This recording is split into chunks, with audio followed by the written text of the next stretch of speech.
أهلا بيكم. كتير مننا بيشوف إن أول محادثة بلغة جديدة دي يعني أصعب خطوة خالص. بس النهاردة هنشوف إزاي الموضوع ده ممكن يبقى بسيط. هنكسر الحاجز ده سوا ونتعلم أساسيات أول حوار بالألماني. الموضوع بجد أبسط مما أي حد يتخيل. يلا بينا نبدأ. ها، جاهزين نبدأ أول محادثة؟ السؤال ده مهم جدا، لأننا هنا مش مجرد هنحفظ كام جملة وخلاص. لا، الهدف إننا ناخد الثقة اللي تخلينا فعلا نروح ونتكلم. مستعدين؟ طيب نبتدي منين؟ في أي مكان في العالم لما حد بيتعرف على حد جديد أول حاجة بتتقال إيه؟ غالبا بتكون حضرتك منين أو أنت منين. دي هي اللي بتكسر التلج زي ما بيقولوا. وفي ألمانيا الوضع مش مختلف خالص. تمام. السؤال ده بالألماني هو Woher kommst du؟ يلا نقولها مع بعض كده. Woher kommst du؟ ممتاز. معناها الحرفي من أين تأتي، بس هي بالظبط زي ما بنقول أنت منين. السؤال ده هو بداية كل حاجة. والإجابة ولا أسهل، بنقول إيش كوما أوس ونحط بعدها اسم البلد. بسيطة. يعني إيش دي أنا، وكوما أوس معناها أنا من. فلو حد من ألمانيا هيقول إيش كوما أوس دويتشلاند. سهلة خالص مش كده؟ بس لحظة واحدة، في تفصيلة صغيرة كده بس مهمة قوي. كلمة أوس دي اللي هي من مش دايما بتفضل زي ما هي، ساعات شكلها بيتغير حبة. تعالوا نشوف إزاي وليه. وهنا بقى بتيجي حتة من الحاجات اللطيفة في الألماني. في اللغة الألمانية في بلاد ليها أداة تعريف زي ما نقول. أغلب البلاد زي ألمانيا ملهاش أداة فبنقول أوس دويتشلاند وخلاص. لكن في بلاد تانية بتتعامل كأنها مؤنث زي تركيا دي تركاي. في الحالة دي لازم نقول أوس تركاي. وفي بلاد تانية جامعة زي أمريكا دي يو اس اي، وهنا بنستخدم أوس تن يو اس اي. هي تفصيلة صغيرة بس بتفرق جدا وبتبين إن اللي بيتكلم فاهم. طيب تعالوا نحطهم جنب بعض عشان الموضوع يثبت. الحالة العادية خالص إيش كوما أوس دويتشلاند. لو البلد مؤنث إيش كوما أوس der Türkei، ولو البلد جمع إيش كوما أوس den USA. كل واحد بقى يشوف بلده تبع أنهي مجموعة من دول. الفرق بسيط بس بيعمل انطباع احترافي جدا.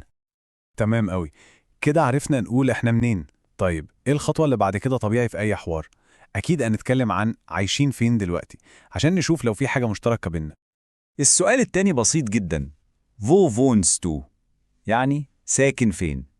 Wo هي أين، wohnst du هي تسكن. نقولها تاني. Wo wohnst du؟ السؤال ده بيخلي الحوار يكمل والحلو في الموضوع هنا بقى إن الإجابة أسهل بكتير. هنا مفيش لا مؤنث ولا جمع ولا أي حاجة من دي، هي تركيبة واحدة ثابتة. إيش فون إن وبعدها اسم المكان على طول. يعني مثلا إيش فوني إن شبانيا أو إيش فوني إن إنجلند. مفيش أسهل من كده. طيب نيجي لآخر نقطة في أول حوار تعارف، اللغات. الكلام عن اللغات ده دايما فرصة كويسة جدا نلاقي بيها حاجة مشتركة أو اهتمام نتكلم فيه. كتير قوي في نص الحوار ممكن الواحد يتزنق ويحتاج يقلب على لغة مشتركة. أسهل حاجة وقتها سؤال بسيط ومباشر. Sprichst du English؟ يعني بتتكلم إنجليزي؟ سؤال عملي جدا وبصراحة ممكن ينقذ الموقف لو الواحد حس إنه تاه في الألماني. طيب لو عايزين نقول إننا بنتكلم ألماني، الجملة بسيطة خالص. Ich spreche Deutsch. معناها أنا بتكلم ألماني. لازم تتقال بالثقة حتى لو لسه بنتعلم. على فكرة مجرد القدرة على قول الجملة دي نفسها يعتبر إنجاز كبير. وهنا بقى في نقطة مهمة قوي. بصوا كده على الفرق بين الجملتين دول. لما نقول Ich spreche Deutsch دي بتدي إحساس إن الشخص بيتكلم بالطلاقة. لكن لو زودنا الكلمتين دول ein bisschen اللي معناهم شوية صغيرين، الجملة كلها هتتغير، هتبقى Ich spreche ein bisschen Deutsch، وده بيغير المعنى خالص وبيوضح إن المستوى لسه في البداية. الدقة دي بتفرق جدا. أما بقى لو عايزين نفتح الكلام أكتر فالسؤال ده ممتاز. Welche Sprachen sprichst du؟ ومعناه إيه اللغات اللي بتتكلمها؟ ده سؤال بيفتح مجال كبير إننا نعرف أكتر عن الشخص اللي بنتكلم معاه. كل واحد يفكر كده، إيه ممكن تكون إجابته على سؤال زي ده؟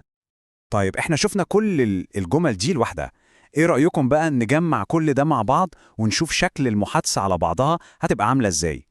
هنا بقى الخلاصة كلها. بصوا على التسلسل الطبيعي للمحادثة. بنبدأ بالأصل Woher kommst du؟ والرد Ich komme aus. بعديها على طول بنروح للمكان الحالي Wo wohnst du؟ والرد Ich wohne in. وفي الآخر بنختمها بالكلام عن اللغات. شايفين ازاي الموضوع منطقي وسلس، خطوة بتجيب خطوة؟ يعني كل الحوار اللي عملناه ده عبارة عن إيه؟ هما 6 خطوات بس. 3 أسئلة و3 إجابات. بالست جمل دول بس أي حد يقدر يفتح حوار ويبدأ يتواصل مع أي شخص بالألماني. الموضوع كله في الست خطوات دول. وزي ما بنقول دايما، أول كلمة هي بداية عالم جديد. الجمل اللي شفناها النهاردة دي مش مجرد كلام بنحفظه، لا دي تعتبر المفاتيح اللي بتفتح أبواب لعالم تاني خالص، عالم مليان ثقافات وناس جديدة. ودلوقتي السؤال اللي كل واحد يسأله نفسه، مين أول شخص ممكن نتكلم معاه بالألماني؟ الأدوات الأساسية معانا كلنا اهي، واللي فاضل بس هو إننا ناخد أول خطوة. بالتوفيق للجميع.